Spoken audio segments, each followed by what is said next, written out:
UPSC Hindi वाले channel पर आपका स्वागत है। आज मैं बात करने वाला हूं आपसे कि नेक्स्ट 7 डेज में आपको करना क्या है कि आप सी सेट में इजीली उसको क्वालिफाई कर पाएँ। लेकिन ये इजीली नहीं होगा, इसमें आपको मेहनत करनी पड़ेगी।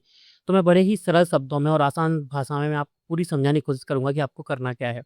ये स्ट्रेटजी आपके लिए क्या है, उससे पहले मैं आपको 2 चीज़ें बता देता हूँ। एक होती है प्लानिंग और एक होता है सेकंड उसका एग्जीक्यूशन। आप सभी की ज़्यादातर जो स्टूडेंट्स हैं वो एक गलती करते हैं कि प्लानिंग वो 100% प्रूफ पूरा अच्छी तरीके से बना लेते हैं और उसका एग्जीक्यूशन 0% भी नहीं करते हैं, या करते हैं तो 20 से 30% करते हैं। ठीक है, तो सबसे बड़ी आपकी जो गलती है उसको सुधारो कि प्लानिंग जितनी आपकी इंपॉर्टेंट होती है, अगर ये 50% है 100 में से, तो ये भी 50% ही होगी। अगर आप दोनों को 100 मानना चाहते हो तो 100 मान सकते हो। यानी जितनी आपकी प्लानिंग इंपॉर्टेंट है उतना ही आपका एग्जीक्यूशन। अगर मैं आपको एग्जांपल दूं, तो अभी आप ये क्लास देख रहे हो या ये वीडियो देख रहे हो, तो ये प्लानिंग हो रही है आपकी। और जो मैं बताने वाला हूँ अगर आप उसको फॉलो करोगे तो उसको बोलेंगे हम एग्जीक्यूशन बोलेंगे। उसको क्या बोलेंगे? एग्जीक्यूशन बोलेंगे। अब करना क्या नेक्स्ट 7 डेज में? कुछ मत करना। जो चीज़ बता रहा हूँ सिंपल चीज़ें बताऊंगा, लेकिन इफेक्टिव चीज़ें बताऊंगा। कुछ मत करो। अब इनमें 3 प्रकार के स्टूडेंट्स होंगे। एक जिन्होंने थोड़ा पढ़ा हुआ है, अच्छे से पढ़ा हुआ है, मैथ्स सी सेट की, मैथ्स की, रीजनिंग की और कॉम्प्रिहेंशन की क्लासेस ली हुई है, लेकिन तब भी डर लग रहा है। सेकंड, जिन्होंने आधा पढ़ा हुआ है कि कुछ कुछ ही इंपॉर्टेंट टॉपिक्स पढ़े हैं, सिर्फ इंपॉर्टेंट टॉपिक्स पढ़े हैं और आरसी तैयार कर लिए हैं, यानी रीडिंग कॉम्प्रिहेंशन, उनको थोड़ा सा कम डर लग रहा है, या या इनको थोड़ा सा ज़्यादा डर लगेगा इनकी तुलना में। थर्ड वो हैं कि जिनको बहुत कम तैयार है, मैथ्स के क्वेश्चन उनसे हो नहीं रहे हैं, रीजनिंग और मैथ्स से डर लग रहा है, आरसी भी थोड़ी सी एक्यूरेसी अभी उनकी कम आ रही है। तो मैं तीनों तरह की स्टूडेंट्स को इसमें शामिल करने की कोशिश करूँगा और देखूंगा, और आपको एंश्योर करूंगा कि पूरी जो स्ट्रेटजी है वो आपकी 100% अप्लाई होगी। और आप उसको अगर एग्जीक्यूट कर देते हो अच्छे से, क्योंकि एग्जीक्यूशन वाला पार्ट मेरे हाथ में नहीं है, वो आपके हाथ में है। मेरे हाथ में सिर्फ प्लानिंग वाला पार्ट है, उसको मैं 100% करके दूंगा। अब आपकी जिम्मेदारी बनती है कि आप उसको 100% एग्जीक्यूट करके दोगे। मैं आपको गारंटी लिख के दे सकता हूँ, इस वीडियो के नीचे आके जो बोलना है उल्टा सीधा बोल देना अगर ये अप्लाई नहीं हुई रियल एग्जाम में।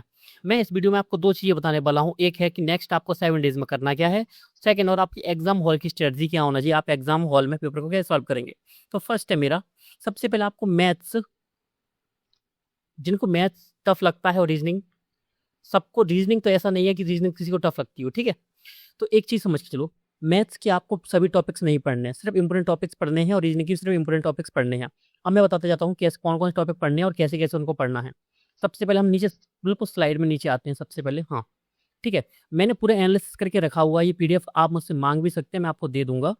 लेकिन ये सीसेट का एनालिसिस किया मैंने 2026 के लिए, 2014 से लेकर 2025 तक के सभी पेपर्स का एनालिसिस किया है, और ये मैंने खुद करके देखा है। इसमें मैथ्स की मैंने टॉपिक वाइज, नंबर वाइज दिए हैं कि किस टॉपिक से किस साल कितने नंबर के कितने क्वेश्चंस पूछे गए ये, और कितने नंबर के पूछे गए। रीजनिंग का भी मैंने सेम, और उस बेसिस पर मैं लास्ट 5 साल का भी निकाला हुआ है कि लास्ट 5 साल के जो इंपॉर्टेंट टॉपिक्स है वो क्या रहे हैं, इस तरीके से। तो अगर मैं आपको बताऊं, तो मैथ्स की, जिन्होंने मैथ्स पहले से पढ़ा हुआ है, जिनको सिर्फ रिवीजन करना है, डर को दूर करना है, तो मैथ्स और ये रीजनिंग, तो उनके लिए 7 टॉपिक्स मैं आपको देता हूँ। 7 टॉपिक्स ये कंप्लीट कर लीजिए। सेकंड, वो जिन्होंने पढ़ा हुआ है लेकिन अब बहुत डर लग रहा है, समझ में नहीं आ रहा कि मैथ समझ में आया ही नहीं कभी, मैं सिर्फ आपको 2 टॉपिक्स बोलता हूँ, नंबर सिस्टम और डाटा सफिशिएंसी। और अगर करना चाहो तो रिमाइंडर है, ये नंबर सिस्टम में ही आता है, और डिविजिबिलिटी वाला टॉपिक भी, ये टॉपिक अलग नहीं, नंबर सिस्टम में ही है। तो ये 3 टॉपिक्स मान सकते हो, या 2 टॉपिक ही मानो, क्योंकि मैंने आपको बता दिया ये टॉपिक इसी के अंडर का है। सिर्फ 2 टॉपिक्स पढ़ लो, आपका काम हो जाएगा, 100% हो जाएगा। कैसे होगा मैं आपको बताता हूँ। नंबर सिस्टम में भी आपको ये कोशिश नहीं करनी है कि जो क्वेश्चन जो एबीसीडी वाले आपने देखे होंगे, जो आपको लगता है अरे ये क्या पूछ रहा है, मैथ्स में एबीसीडी क्यों पूछता है, वो क्वेश्चंस आपको मतलब ज़्यादा टच नहीं करने। अगर सिंपल हो, सॉल्व हो रहे हैं तो अच्छी बात है, नहीं हो रहे हैं तो कोई दिक्कत वाली बात नहीं है। नंबर सिस्टम में आपको सभी टॉपिक्स नहीं पढ़ने, सभी चीज़ें नहीं सीखनी, लेकिन आपको बेसिक चीज़ें पता होना चाहिए कि प्राइम नंबर क्या होते हैं, कंपोजिट नंबर क्या होता है, इंटीजर क्या होता है, पूर्णांक क्या होता है, प्राकृतिक क्या होता है, और कई सारी ये जो बेसिक बेसिक जो चीज़ें होती है वो पता होना चाहिए। और आपको आपका क्या, शेषफल की संकल्पना, रिमाइंडर थ्योरम पढ़ लीजिए, डिविजिबिलिटी का रूल पढ़ लीजिए, और आपका यूनिट डिजिट पढ़ लीजिए। ये टॉपिक्स वो एक टॉपिक हैं, अगर आप 15 मिनट भी पढ़ लोगे ना इनको, तो ये टॉपिक से क्वेश्चन गलत नहीं होगा आपका कैसे भी।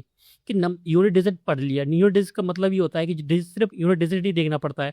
अगर उसमें पावर होती है उसमें 4 का भाग देते हैं साइक्लिसिटी देख के, ठीक है। ये सिंपल सिंपल क्वेश्चन है। और सेकेंड आपका क्या, आपका ये हो गया।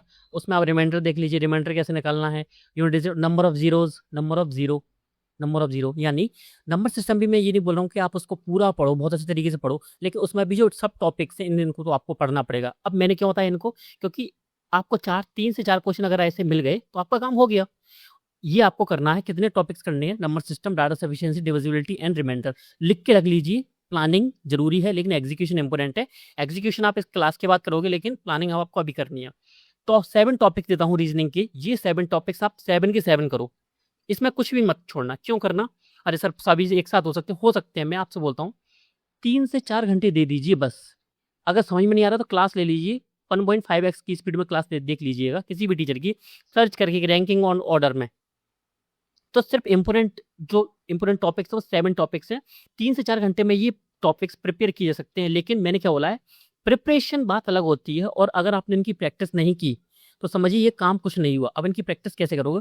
प्रैक्टिस में सिर्फ आपको कुछ नहीं करना है, प्रीवियस ईयर के क्वेश्चंस उठाइए, पीवाईक्यूज उठाइए। पीवाईक्यूज में नंबर, ऐसे आपने यूनिट डिजिट पढ़ लिया तो यूनिट डिजिट के जितने भी क्वेश्चंस पूछे गए हैं आप उनको सॉल्व कर लीजिए। कोडिंग डिकोडिंग से जितने सारे क्वेश्चंस पूछे गए हैं उनको आप सॉल्व कर लीजिए। तो आपको ये टॉपिक्स पढ़ने हैं, 7 टॉपिक्स इसके और 2 टॉपिक्स इसके, और जिसको सिर्फ रिवीजन करना उनके लिए 7 टॉपिक्स मैंने दे दिए हैं। अगर आपको लग रहा है कि 2 टॉपिक्स से मेरा काम नहीं चलेगा, मुझे थोड़ा सा और पढ़ना है, तो एक्स्ट्रा टॉपिक जितने आप करना चाहो उतने आप टॉपिक्स कर सकते हो। तो आपको नेक्स्ट 7 डेज में ये करना है। अब इसके अलावा क्या करना है आपको, प्रैक्टिस मैंने बता दी कि आपको पीवाईक्यू से प्रैक्टिस करनी है, लेकिन पीवाईक्यू से आप पेपर से करना चाहो तो पेपर से कर सकते हो। बाकी अगर आपके पास बुक हो पीवाईक्यू की टॉपिक वाइज तो आप टॉपिक वाइज भी कंप्लीट कर सकते हो। लेकिन आपको इस प्रैक्टिस के साथ क्या करना पड़ेगा, अब आपको सीसेट के फुल लेंथ टेस्ट देने पड़ेंगे। पीवाईपी भी।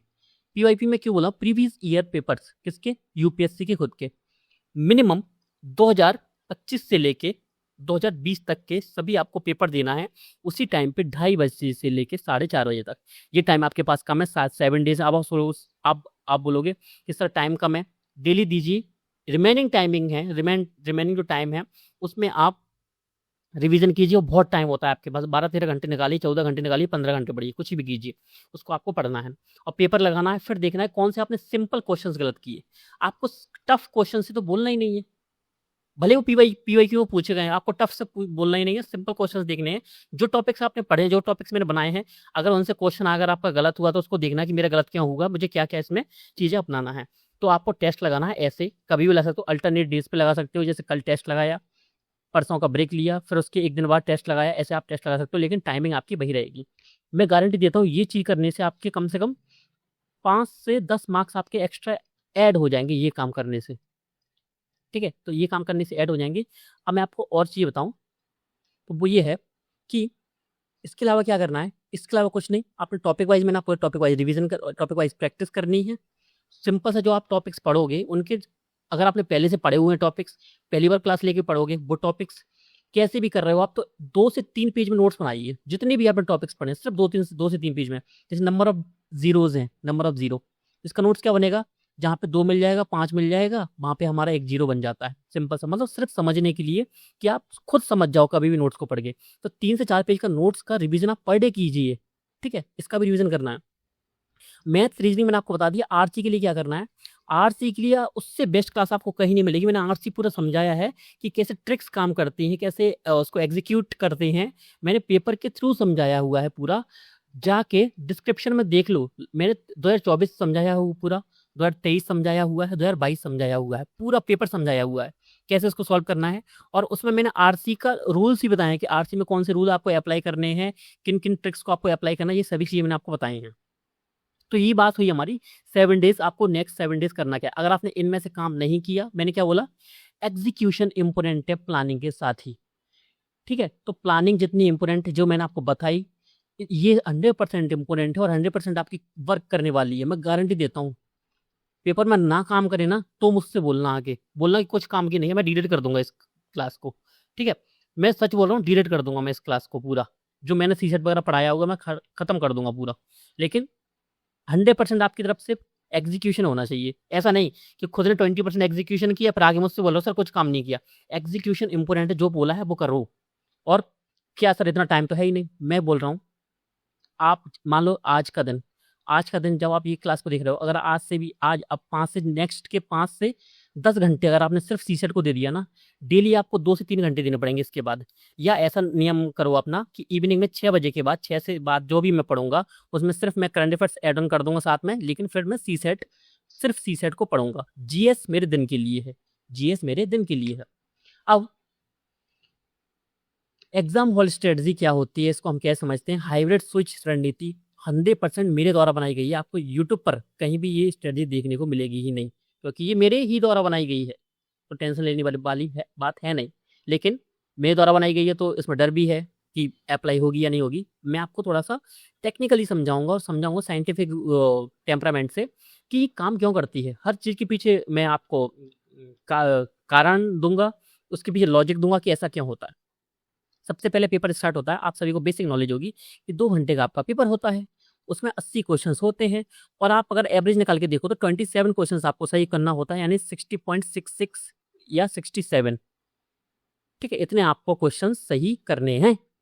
ठीक है, तो यानी 67 नंबर आपको लाने हैं पेपर को क्वालिफाई करने के लिए। बेसिक आइडिया, सबसे पहले हमको करना क्या है इन 2 घंटे में, ये पूरा टाइम मैनेजमेंट है। अगर इसको अच्छी तरीके से समझ लिए ना, सच बोल रहा हूँ, आप मेरे छोटे भाई बहन की तरह हो, बिल्कुल काम कर जाएगी। मतलब सीसेट में कभी रुकेगा नहीं आपका, इस साल ही नहीं रुकेगा, और आप आईएएस बन जाओगे सीधा।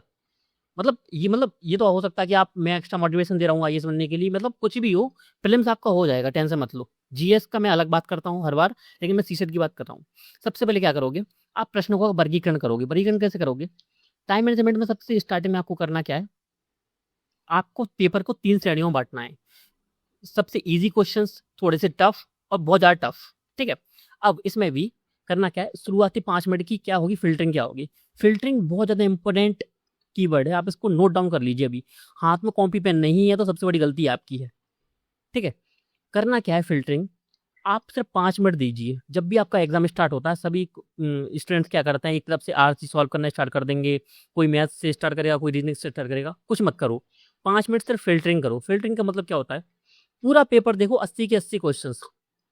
80 क्वेश्चन आपको पूरा देखना भी नहीं है। अरे सर आपने बोला अभी 80 क्वेश्चन देखने हैं, नहीं। आरसी तो आपको करना ही है, जिनका मैथ्स और रीजनिंग बहुत ज्यादा वीक है।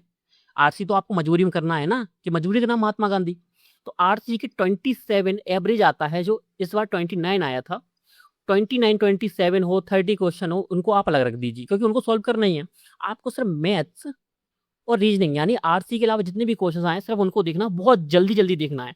जल्दी जल्दी देखने का मतलब क्या है, जैसे आपको टॉपिक देखने को मिलेगा कि जैसे आपका इकाई अंक पूछा गया है, तो आपको पता है ये टॉपिक मैंने बहुत अच्छे से पढ़ा है, प्रैक्टिस की है, तो ये क्वेश्चन मैं कर सकता हूँ। तो सिंपल सा उस पर गोला लगा दीजिए, या उसके क्वेश्चन के सामने ए लगा दीजिए, ए करके। ठीक है, ए लिख दीजिए उस पर। ये मैं खुद का पर्सनली मैं एग्जाम में करता हूँ, जीएस में भी करता हूँ, मैं सीसेट में भी करता हूँ। सेकंड, जो जो इंपॉर्टेंट टॉपिक्स आपको लग रहे हैं कि मैं इनको सॉल्व कर सकता हूँ, बहुत इजी क्वेश्चन आते हैं। जैसे कि मान लो डायरेक्शन से क्वेश्चन आ गया, डायरेक्शन मेरा बहुत अच्छा है, हमेशा से अच्छा रहा है। और ब्लड रिलेशन, अब ऐसे टॉपिक्स हैं, मतलब मजा ही आ जाता है देख के कि हाँ हो गया काम, मेरा सीसेट हो जाएगा इजीली। तो ऐसे टॉपिक्स हैं, उन पर ए लगा दीजिए।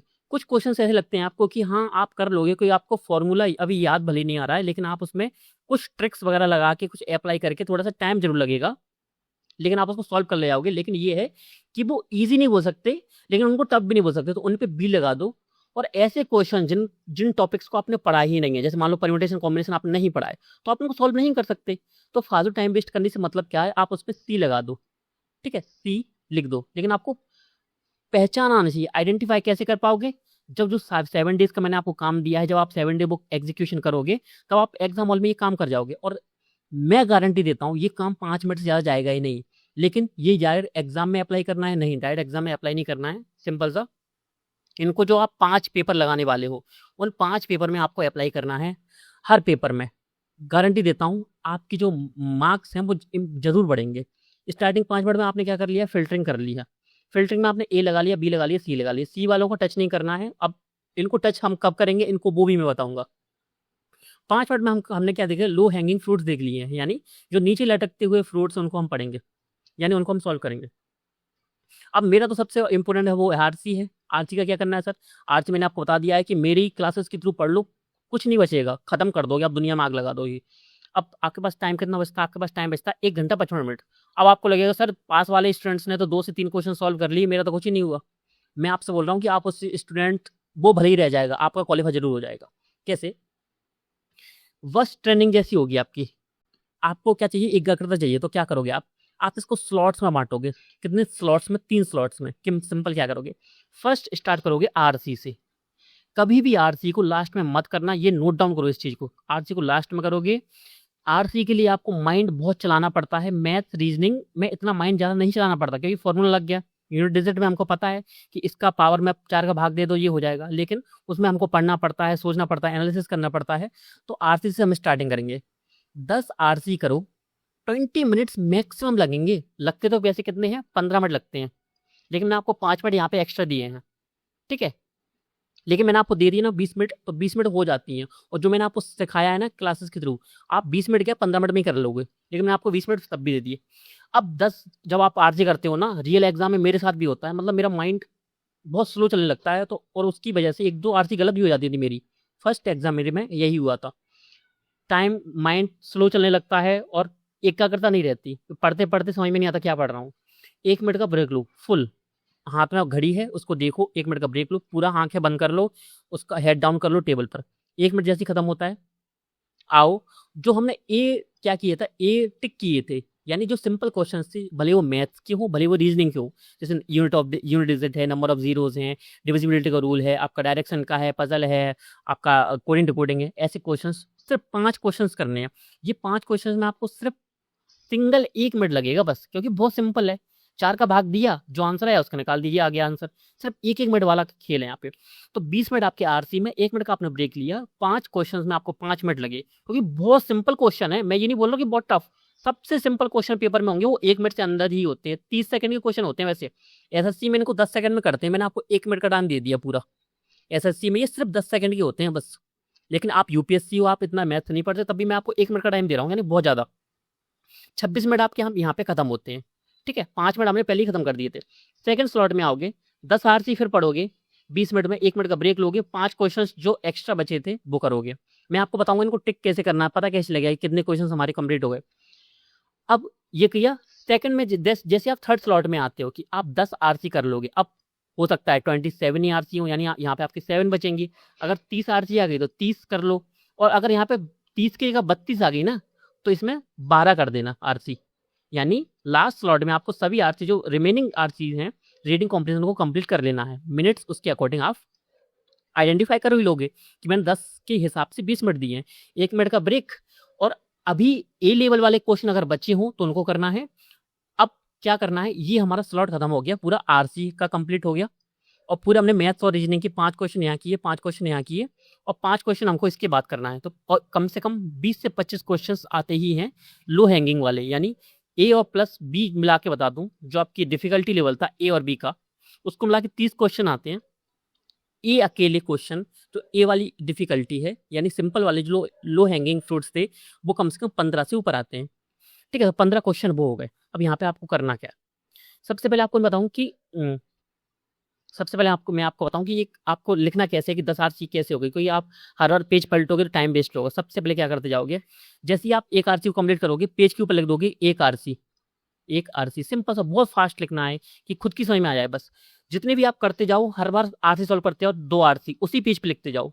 जब आप आरसी को खत्म करोगे तो आप लिखते जाओगे हाँ 10 आरसी हो गई, क्योंकि लास्ट पेज में मैंने 9 आरसी लिखा था कि 9 आरसी मेरी कंप्लीट थी, 10वीं ये हो गई। अब मुझे मैथ्स और रीजनिंग पे जाना है, क्योंकि आपने पहले टिक किए हुए हैं पहले 5 मिनट में फिल्टरिंग में। तो आपको मैथ्स और रीजनिंग के क्वेश्चन भी ढूंढने नहीं हैं, आपके 5 से 7 मिनट यहाँ पे आपने सेव किए हैं। और ये चीज रियलिटी है, जिन्होंने एग्जाम दिया उनको पता होगा, ठीक है। तो आरसी आपने पूरे कर लिए। अब यहाँ पे एक चीज समझो, आप कितना कर चुके हो। आप कम से कम 29 या 27, जितना आप मानना चाहो उतना मान लो, और 15 क्वेश्चन आपने मैथ्स एंड रीजनिंग के कर दिए हैं, जो लो हैंगिंग फ्रूट्स थे। अगर आप पूरा एवरेज लगाओगे तो 42 क्वेश्चन 27 के अकॉर्डिंग भी, मतलब मैं सबसे वर्स्ट सिचुएशन मान रहा हूँ आपकी कि इस बार कॉम्प्रिहेंशन फिर कम आए, आरसी कम क्वेश्चन आए, लेकिन मैथ्स रीजनिंग से क्वेश्चन अच्छे आए। तो 42 क्वेश्चन भी अगर आपने कर लिए, यकीन मानो यहाँ पे आपका सीसेट लगभग नहीं पूरा ही क्वालिफाई हो गया, जो तरीका मैंने आपको बताया एग्जीक्यूशन का। लेकिन अब हमें बॉर्डर से आगे निकलना है, कि हम मतलब रिस्क नहीं ले सकते। अब फिल्टरिंग क्यों इंपोर्टेंट है उसको हम अभी समझेंगे, लेकिन उसके बाद आपको करना क्या है वो देखते हैं। अब जैसे आपने क्या कर दिया है, ये 27 आरजी कितने कर लिए, मैथ्स और रीजनिंग के आपने 15 क्वेश्चंस कर लिए हैं, ये आपने कम से कम 42 क्वेश्चंस बिल्कुल सुरक्षित कर लिए आपने। ठीक है, अब आप क्वालिफाई हो चुकी हो, लेकिन बॉर्डर पे हो, यानी बॉर्डर से लगभग 2 से 3 क्वेश्चन ही ऊपर हो। अगर आपकी एक्यूरेसी मैथ रीजनिंग में बहुत अच्छी आई है आपकी, क्योंकि आपने सिर्फ सिंपल ही तो क्वेश्चन किए हैं, ऐसा तो नहीं है आप प्रैक्टिस करके भी आए थे उन्हीं क्वेश्चंस की, तो आपकी एक्यूरेसी इसमें 90% जाती है। और अगर आपकी रीडिंग कॉम्प्रिहेंशन और प्रैक्टिस में अगर आपकी 90% इसमें भी जाती हो, और मैं गारंटी देता हूँ 95% की, लेकिन मैं मान के चल रहा हूँ एग्जाम प्रिपरेशन में आपका 90% आएगा, तब भी आप क्वालिफाई कर चुके हैं। अब लास्ट क्या करोगे, अब आपके पास टाइम कितना बचा हुआ है वो देखते हैं। ठीक है, अगर आप टाइम देखो तो ये रहा आपके पास टाइम, 26 मिनट ये थे, 26 मिनट ये थे और 26 मिनट ये थे, यानी टोटल ऑफ टाइम कितना होता है आपका 60 मिनट ये, और ये 78 और 78 और यानी 83 मिनट्स आपके पास होते हैं 120 मिनट्स, यानी 7 मिनट से यानी आपके पास लगभग आधा घंटा, क्योंकि आपसे साइन वगैरह करवाते हैं वो, कुछ टाइम उसमें वेस्ट होता है, सॉरी वेट बोल दिया मैंने। आपके पास 30 मिनट बचे हैं, 30 मिनट में अब खोद के लाओ, देख देख के कि कौन से क्वेश्चंस आपने बी टिक कर दिए थे, लेकिन वो सिंपल क्वेश्चंस थे, क्योंकि देखो फर्स्ट इंप्रेशन में हो सकता है कोई क्वेश्चन आपको टफ लगे, लेकिन वो सिंपल था, और हो सकता है कोई क्वेश्चन 3 मिनट में भी सॉल्व हो रहा हो। यानी सब बोलते हैं ना कि 2 मिनट से किसी में ज्यादा टाइम वेस्ट हो रहा तो उसको छोड़ दो, नहीं, अब तो हमने काम कर दिया अपना, अब हमको ऐसे ही क्वेश्चन ढूंढने हैं जो जल्दी सॉल्व हो सकते हैं, तो उन पे टिक करते जाओ। जैसे आपको लगा बी वाले में ज़्यादा टाइम लग रहा है, लेकिन मैं इसको कर सकता हूँ, तो पूरा एक और पेपर पूरा देखो बी वाले में, बी में सबसे जो फास्ट हो रहा है उसको सॉल्व करो, फिर ऐसे करते करते उस क्वेश्चन पे आओ जिसमें ज़्यादा टाइम लग रहा है।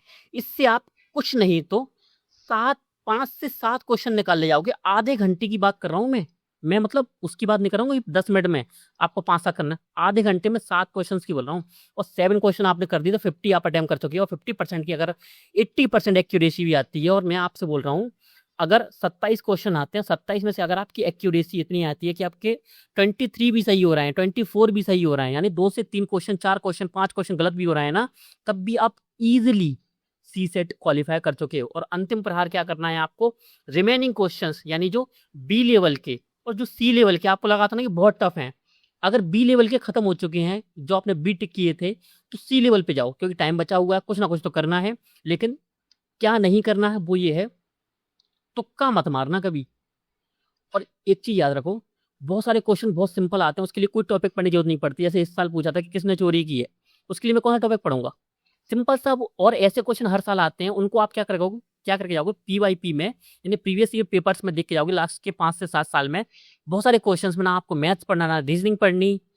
ठीक है, आप सब उनको एग्जाम हॉल में ही जाके सॉल्व कर दोगे।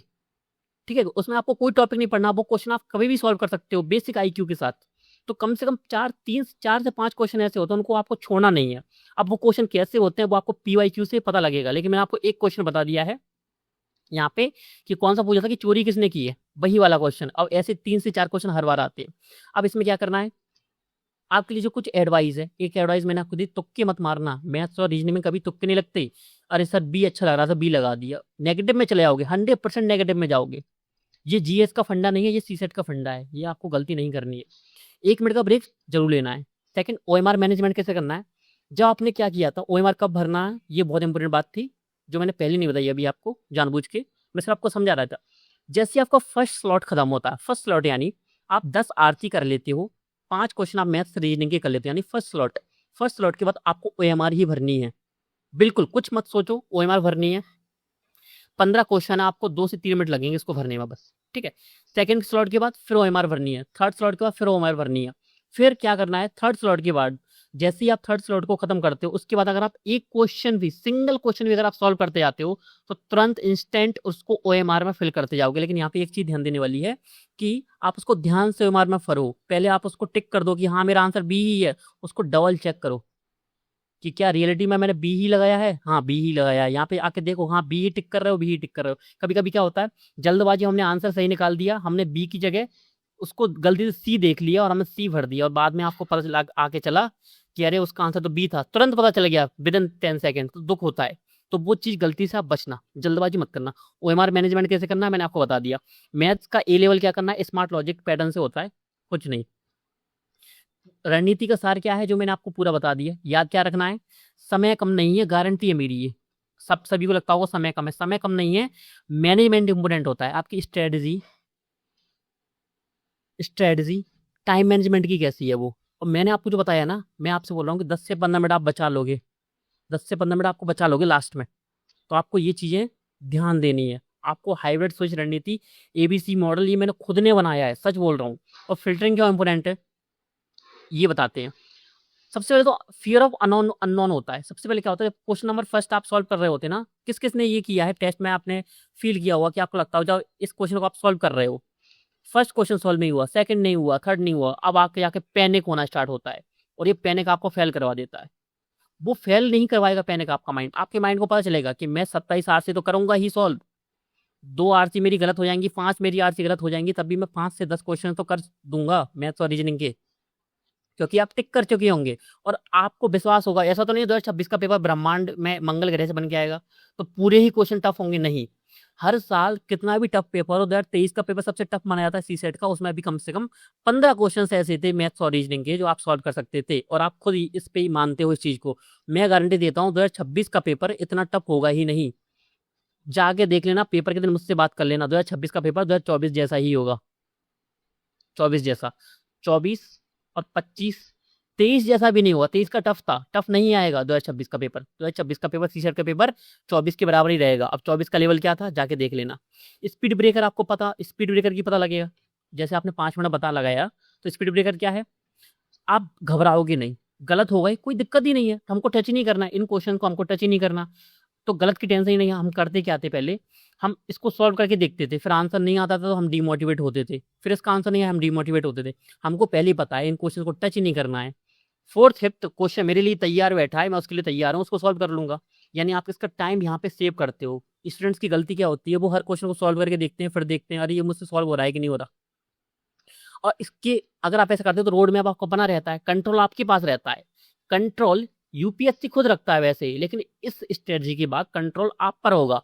आपको पता है कि मैं आरसी कितने मिनट में खत्म कर दूंगा, आपको पता है मैं मैथ से रीजनिंग कितने में खत्म कर दूंगा। और अगर आप में से किसी स्टूडेंट को लग रहा है ना कि रियल एग्जाम में ये नहीं चलती है, पर्सनली बोल रहा हूँ मैं यही स्ट्रेटजी फॉलो करता हूँ, यही स्ट्रेटजी फॉलो करता हूँ, इसी से मेरा काम चलता है। और स्ट्रेटजी ऐसा नहीं है कि रियल एग्जाम में आप जाके डायरेक्ट रियल एग्जाम में इसको फॉलो करो। सबसे पहले प्रीवियस ईयर पेपर पे सॉल्व करके देखो, काम ना करे तब भी मुझसे बोल देना कि सर काम नहीं कर रही है। मैं गारंटी देता हूँ ऐसा हो ही नहीं सकता ये चीज़ काम करे, क्योंकि हर चीज़ साइंटिफिक बताई है मैंने, उसके पीछे कारण बताया है मैंने कि इसका कारण है क्या। आपकी समय की बर्बादी नहीं होगी फिल्टरिंग करने से स्टार्टिंग 5 मिनट में। डोपामाइन का सही इस्तेमाल यहीं पर होगा कि जब आप क्या करते हो 10 आरसी करते हो, माइंड थोड़ा सा मतलब बर्न आउट हो जाता है, एकदम से खत्म हो जाता है, खेल समझ में नहीं आ रहा कुछ। 1 मिनट का मैंने ब्रेक भी ले लिया, माइंड कूल हो गया और महेंद्र सिंह धोनी बन गए बिल्कुल। और चौके छक्के लगाते हुए सीधे विराट कोहली के रूप में आ गए आप। दोबारा से 5 क्वेश्चन उठाए, 5 क्वेश्चन सॉल्व कर लिए।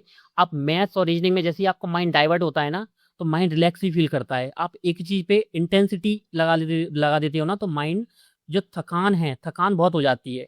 तो माइंड जब अलग अलग चीज़ों दिखता है तो थकान नहीं होगी।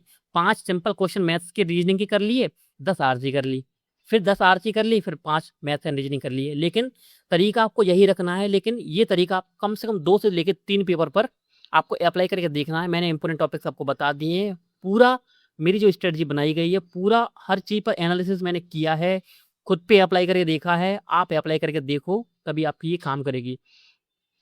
और लास्ट में मैं कुछ नहीं, बस यही बोलूँगा जो बात मैंने स्टार्टिंग में बोली थी, एग्जीक्यूशन बहुत इंपॉर्टेंट है, सबसे ज़्यादा इंपॉर्टेंट एग्जीक्यूशन है। मैं जब भी एग्जाम में फेल हुआ, मेरा एक ही जो कमी थी वो थी एग्जीक्यूशन। मैंने प्लानिंग महारथियों जैसी बनाई थी, लेकिन एग्जीक्यूशन किसकी लेवल पे किया मैंने, सैनिकों, मतलब जो वो होते हैं ना चेस में, अगर आप देखते हो तो सेना होती है उसकी तरह करिए। और प्लानिंग बना रहा था मैं रानी की तरह, वजीर की तरह, चाहो तो अब चित कर दूंगा सब कुछ। और मतलब एग्जीक्यूशन मेरा इतने लेवल पे, तो एग्जीक्यूशन बहुत इंपॉर्टेंट होता है। एग्जीक्यूशन जिसने अच्छे से कर लिया, और प्लानिंग अगर प्लानिंग 40% भी है ना, और एग्जीक्यूशन आपका 60% हो गया, यकीन मानो आपका एग्जाम क्वालिफाई हो जाएगा, भले वो सीसेट हो भले वो जीएस हो। लेकिन आपको सीसेट में ये करना है। और आप मुझसे मत बोलना कि सर 2025 की पेपर में करके बता दो, ये आपको काम खुद करना है। मतलब मेरे वीडियो देखने से या इसके बाद भी अगर आप कोई वीडियो देख रहे हो ना सीसेट की स्ट्रेटजी की, तो यकीन मानो आपको कुछ नहीं होने वाला। क्यों सर, आप अपनी वीडियो की वजह से कह रहे हो? नहीं, ऐसा नहीं है, क्योंकि मैंने क्या बोला, एग्जीक्यूशन इंपॉर्टेंट है। आप सिर्फ प्लानिंग देखते जाओगे, बनाते जाओगे, तो होगा क्या जब तक आपका एग्जीक्यूशन नहीं होगा। और लास्ट में बस आपसे एक ही बात बोलूंगा मैंने आपको इतनी अच्छी स्ट्रेटजी बता दी है, मतलब मैं यही चाहता हूँ कि हिंदी मीडियम वाले स्टूडेंट्स मतलब फोड़ दें सब कुछ। मतलब यूपीएससी में यार इस बार तो होना चाहिए नाम बिल्कुल कि हाँ हिंदी मीडियम से स्टूडेंट्स दिख रहे हैं। बस आप सभी के लिए बस दुष्यंत जी की बस कुछ लाइनें बोलना चाहूँगा।